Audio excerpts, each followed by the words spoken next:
we commit to fight hate, and the key word there is we. Because we have to do it together. We are here for you, and we want you to be part of this action because we cannot do it on our own. We need you. Chris Rivera and attorney Lara Gregory, thank you so much for spending your time with us on So Janelle to inform our community about this very special task force against Asian hate that's being organized by NaFFAA. Hate crimes, particularly towards Filipinos, are increasingly more public facing. So at least the perception is that they're happening at an alarmingly faster rate as it has before. So on a happenstance conversation with Manong Ben Menor of San Jose, he was very concerned with the state of our safety and wanted to come out of retirement specifically for this cause. So within that 1 hour conversation, we decided to put our foot down and establish this NaFFAA hate crimes task force. As far as what we're doing, ultimately, we plan on to be a one-stop shop for resources for victims, witnesses of crimes, advocates for victims. What will amount to be kickoff this Saturday, April 24th, is a NaFFAA Day of Hope, where Filipino communities, elected officials from coast to coast will offer their experiences and messages of hope that we as Filipinos and Asians in general can live without having to constantly look over our shoulders, even in our hometowns. So, Lara, I know that you've been involved in this issue for a while now, having started Filipino-Americans for Racial Action. Can you tell us how this relates to the NaFFAA task force? Actually, Filipino-Americans for Racial Action started during Martin Luther King, and it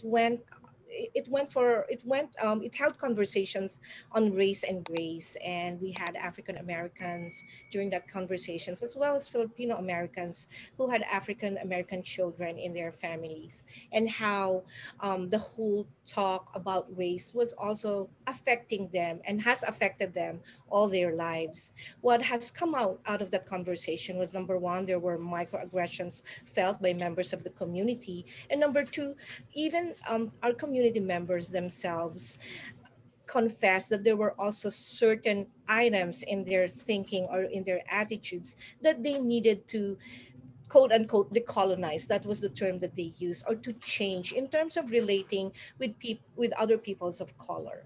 Now, after that conversation during Martin Luther King, a lot of things have happened. We had the killings in Atlanta, and we had the incident involving Noel Quintana, and of course, the hate crime committed against Vilma Carey in Midtown Manhattan. Now, that is a textbook hate crime because the man kicked her while saying an expletive and saying that you don't belong here. Now, that is a textbook crime. Now, there are also racial incidents involving Filipino Americans, and going back to the case of Noel Quintana, his face was cut from cheek to cheek, and because there was no racial slur, it was not considered a hate crime. Now, Filipino Americans for Racial Action, we are so glad to be part of helping NaFFAA, or I'm very glad to be part of NaFFAA task force. Why? Because it is time for everyone to unite. The more that we unite, the better we are heard, because we are able to share resources, we are able to share networks, particularly because New York City has a very robust development in hate crimes and also in racial incidents. We have the New York City Commission on Human Rights. We have the Office for the Prevention of Hate Crimes. And in all this, Filipino Americans for Racial Action have already partnered with local government agencies as well as with the electeds, so that we can come together and address this problem.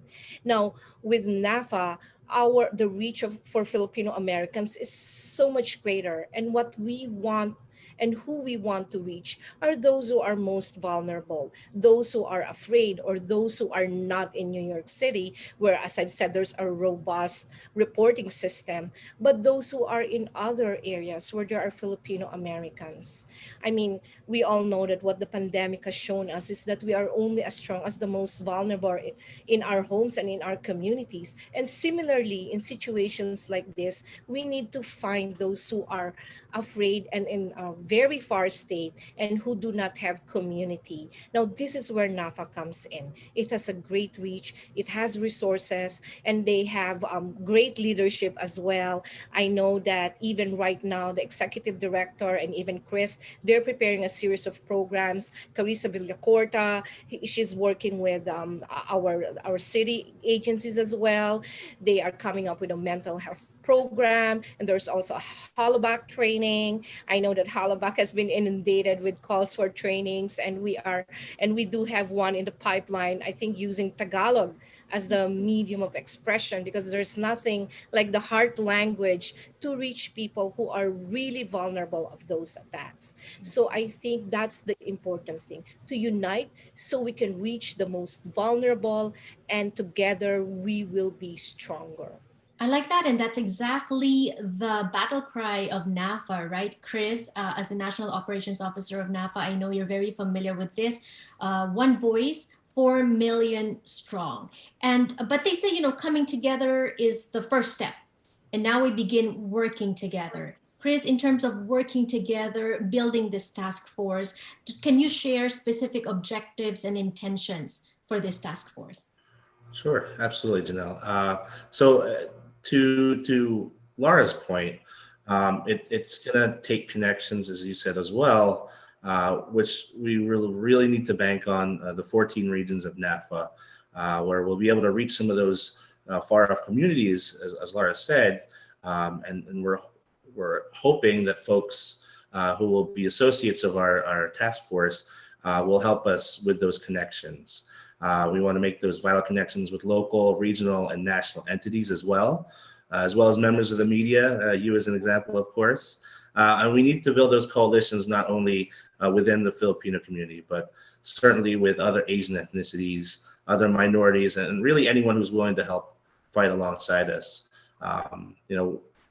In one of our early meetings of the task force, I tried to find an analogy that really worked for us to help describe and visualize what we're hoping to as far as connections. And as far as analogies, which I'm very big with, the one I came up with was the spider's web. So if you can visualize it, think about a fly that gets caught in the spider's web. When it gets caught, it sends ripples throughout the web. We want that same effect to all our partners throughout the country to be able to mobilize our boots on the ground at a moment's notice. But at the same time, it's also a reciprocal relationship wherein, folks also need to share with us the resources that they have at hand. Like, for example, in New York, where, their robust reporting system, and hopefully we can help to replicate that in other communities throughout the country. So hopefully that we can continue to build that spider's web I was talking about. Yes, that's a beautiful analogy and very apt, the spider's web. Now, one good thing that's coming out of all this negative, ugly things is that people are wanting to help. People are now waking up to the fact that we need to do this together. So as a follow-up question to that, Chris, there are, even on Clubhouse, people as far as Canada wanting to help, wanting to see, as the people as far as in the UK, they want to do something. So how can they be a part of this task force? Are you open to that, and how can they participate? Absolutely, Janelle. And we want to continue to build out that spider's web. So there are several ways that folks can join. As I mentioned, we have 14 regions within NaFFA, each of them led by a region chair. So certainly you can visit naffa.org/leadership to identify who would be the appropriate region chair for where you live, or you can contact myself and Lara, chris.rivera@naffa.org, or lara.gregory@naffa.org. We continue to build our team, and we're hoping that folks like those individuals interested will jump on board quickly. So.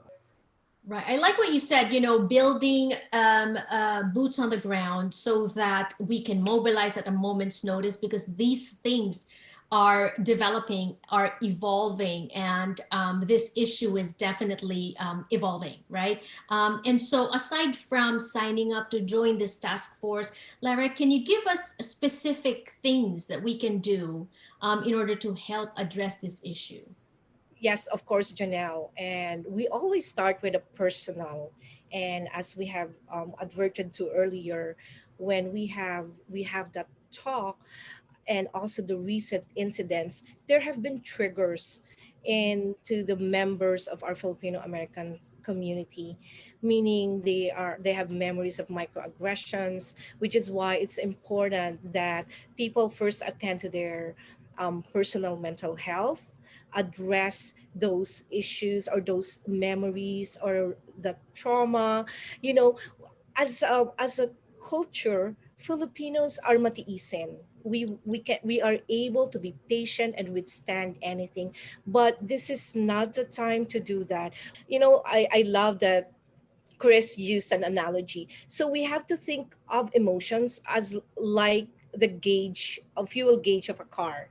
It's Mhm. an indication of what's going on inside. So if there is anxiety, if there is depression, I may not be a doctor, but then it's always great to check in and understand where it's coming from.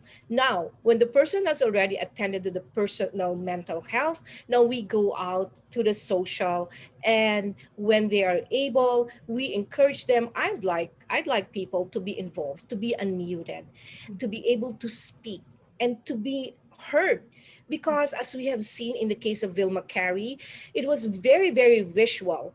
After she was down on the ground and hurt, the door closed on her. Now, Mhm. that is a visual representation of how peoples of color and Filipino Americans are made to feel unseen and invisible. Now, it is up to us to be seen, to be heard, and to be visible. So that's why, after taking care of ourselves, we have to be out there, being heard, being known, and being visible, that we are not going to stand for it. This is our home. We belong here. Filipino Americans do have a culture of excellence. They work hard, they want to excel, and they do have that sense of care or malasakit, because we have thousands of healthcare workers, nurses in the front lines, doctors in the front lines of the pandemic, even restaurant workers in the front lines of the pandemic, who serve people, take care of people, regardless of race, creed, or color. So that is why we want to make it known that we are not going to stand for it. We have to be heard.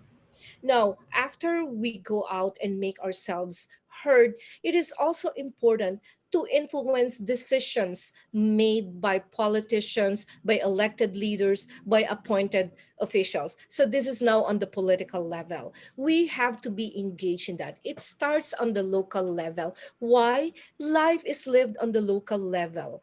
Everything is on the local level. So we have to be engaged with our elected and appointed officials. They need our inputs on what resources need to be devoted to AAPIs, for instance. What doors should remain open for Filipino Americans? There are other states that don't even have hate crimes laws. So there are so many things in the political arena that Filipino Americans can be heard, and that will help shape this country that we all love.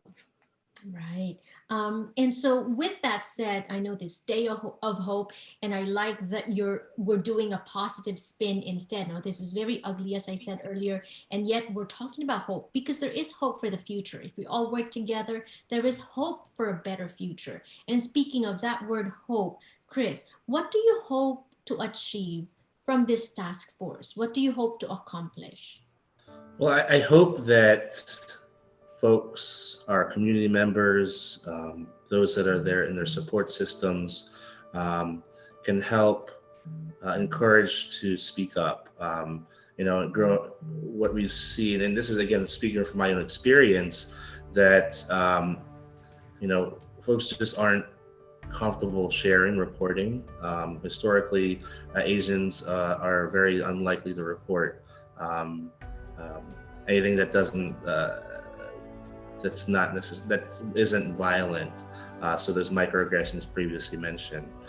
So what I'm hoping is that as our task force grows, as our network grows, our spider's web grows, that even the smallest microaggression will be reported, because without reporting it, it enables the person doing the action. So I hope that, particularly with this Day of Hope, that we share stories from across the country, that they can see that they're not alone in feeling this hate, that there are others across the country that share in their feelings, and that hopefully we can come together as a community and fight it together side by side. Thank you for that, Chris. I'm getting three things from what we're talking about here, and that forms the word use. So USE, U is unmute. Do not be fearful, right? It's okay to speak up, and because we have a community, this task force is going to back you up, right? Number two is start with yourselves. That's what Lara has been saying earlier. Look deep within and see what needs to be changed, the renewal of our mindset, and also educate. We educate ourselves by renewing our mindset, but we also educate others, because we don't have to be an influencer in order to influence others. We influence ourselves, we influence our community, our family. So that's using our voice, using our experiences, using our culture even, right? In order to help change what's going on, because it starts with us. Lara, I like that you mentioned the three levels of things that we can do, tangible action items: personal, social, and then political. You're right. Not just to engage with our leaders, but maybe think about being a leader in order to shape laws, shape the conversation. You mentioned earlier off screen about not having a seat at the table. What do we do? We bring our bangko, right? Or our wooden chair that's known to Filipinos. Yes, it was originally Shirley Chisholm who said, if they don't give you a seat at the table, bring a folding chair. Now, in the case of us Filipinos, Filipino-Americans, we will bring our bangko.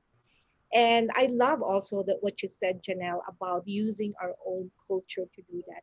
We are a culture of people who have malasakit, who care for other people, which is why it's also important the way we also reach out to other peoples of color, other AAPIs. There have been a lot of hate incidents involving other AAPIs, most recently in Indianapolis, you know, so the Sikh community, and I think every day there is always an opportunity for us to reach out to other peoples of color. And that is why it's also important that we build relationships, not just transactional relationships with other races or other peoples of color or other people, but actually we sit down to a meal with them, we engage them, we talk about things. I did tell you earlier about Filipino Americans for Racial Action holding conversations with other races where they will talk about how they grew up with and how they viewed other people. Because it's only when we talk about our own experiences, like I grew up having white heroes, Wonder Woman, Superman.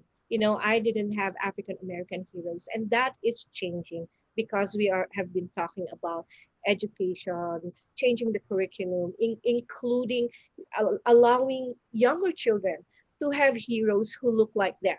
Can you imagine if the curriculum includes heroes of Filipino Americans? That will be amazing. And yes, education is so important, and that's what Sojournal TV has been engaged in. I've seen a lot of your shows. I've seen a lot of its content. Those are brave conversations you're having, and that's why it is not just NaFFAA, it is not just New York, it is nationwide. We do need to unite and work on this. I love that. This is so inspiring as well. I love that we're emphasizing the fact that we can't do it alone. We have to be together. But we also have to prepare ourselves, because this is not going to be a sprint. This is going to be a marathon. It's going to be a long journey, and it's going to be tough. And so thank you, Chris and Lara, for starting this and for welcoming everyone who would like to participate in this endeavor. Any last words, Chris? Yeah, so you mentioned earlier that NaFFAA organization has a rallying cry, one voice, 1 million strong. So the task force came up with our own rallying cry, and it's "We commit to fight hate," and the key word there is "we." We have to do it together. It's not just an I, it's we. So we hope that you and those that are watching this as well are ready to commit to fight hate. Thank you. That's beautiful. Commit to fight hate. Lara, any last words? Thank you so much, Janelle, for having us. It's so important to work together on this. And I know that everyone in our community are ready to make sure that Filipino-Americans are heard, are seen, and that we do belong here. So join us, join NaFFAA, and make it a point to be part of a community. So Janelle TV is also a community. NaFFAA is a community. In New York, we have Filipino-Americans for Racial Action. There is always a community. So we are here for you, and we want you to be part of this action, because we cannot do it on our own. We need you. Thank you so much. What an inspiring conversation. Chris and Lara, and this is just the beginning. There's so much more. Log on to the website, naffa.org, information on the screen as they roll out different programs under this task force. And the email addresses are also on the screen if you want to get in touch with them directly. Thank you so much, Chris and Lara. More power to each of you. Thank you, Janelle. Thank you, Janelle.